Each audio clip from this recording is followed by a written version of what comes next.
They called him the Beast Man, a strange and solitary figure who wandered the dark corners of Europe in the early 1900s. But those who saw him claimed he was no ordinary man. Legend says that Stefan, or Lionel as he called himself, was cursed at birth, a soul trapped between the worlds of man and beast. He roamed from town to town, performing in dark circuses, where curious onlookers whispered that his eyes held something inhuman. It's said that on stormy nights he would vanish from the tents, roaming the countryside, haunting those who strayed too far from home. Some claim to hear his low growls echoing through the trees, like a beast searching for prey.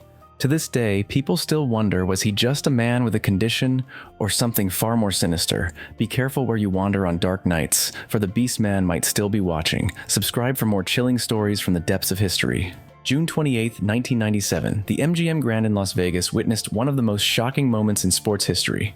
Mike Tyson, the former heavyweight champion, had just done the unthinkable. He bit a piece of Evander Holyfield's ear during their rematch. Tensions had already been high between the two fighters, but no one could have predicted what happened next. In the heat of the fight, Tyson took a bite out of Holyfield's ear, leaving the boxing world in shock. The crowd was in disbelief. Tyson, known for his aggression in the ring, had crossed a line no one could imagine. The fight was stopped, and Holyfield was left bleeding from the brutal, illegal move. As officials stepped in to restore order, Tyson's outburst would go down in history as one of the most controversial moments in sports. He was disqualified from the fight, and his boxing license was later revoked. This moment forever changed Mike Tyson's legacy, proving that in boxing, it's not just about strength, but control and discipline. Take a good look at this soldier's helmet. At first glance, it seems like something straight out of a science fiction movie. But this isn't the future, it's World War I. This strange boxy headgear is known as the visor mask. During the brutal trench warfare of WWI, French soldiers wore these intimidating helmets to protect themselves from shrapnel and enemy gunfire. But there's a twist. These helmets were far from perfect. While they looked powerful, they were heavy and restricted vision. Imagine fighting in the chaos of battle, barely able to see, all while wearing a metal box on your head. French soldiers endured intense shell fire, gas attacks, and sniper bullets. The visor mask was a desperate attempt to give them a fighting chance, but it couldn't shield them from everything. It's a reminder of how soldiers clung to any hope of protection, even if it was imperfect. What other hidden stories lie in the relics of war?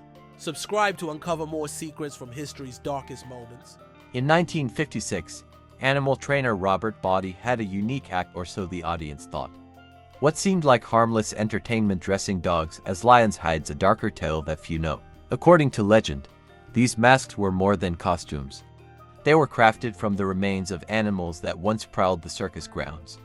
Some say the masks carried the spirits of the lions, restless and angry, binding them to the dogs forced to wear them. Spectators reported strange behavior. Dogs would growl at shadows, their eyes glowing with a feral light. Trainers whispered that after dark, they heard the dogs roar, not bark, roars that sounded all too real. To this day, those masks remain locked away, but the few who have seen them claim the air grows heavy around them, and echoes of growls can still be heard. Did Body unleash something beyond his control? Some things are best left undisturbed, for once they awaken, they're not so easily contained.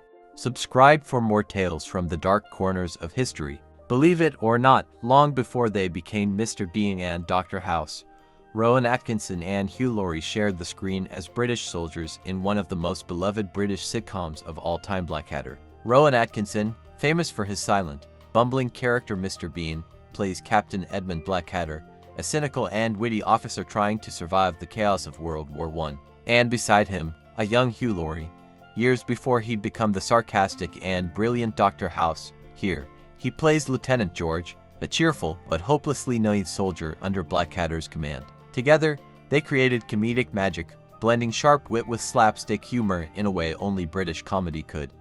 Their performances in Blackadder Goes Forth remain some of the most iconic moments in British television history. Who knew that these two would go on to become two of the most recognizable faces in comedy and drama around the world, a pair of unlikely legends in the making. In the summer of 1989, this photograph captured a rare and intimate moment of the British royal family on holiday.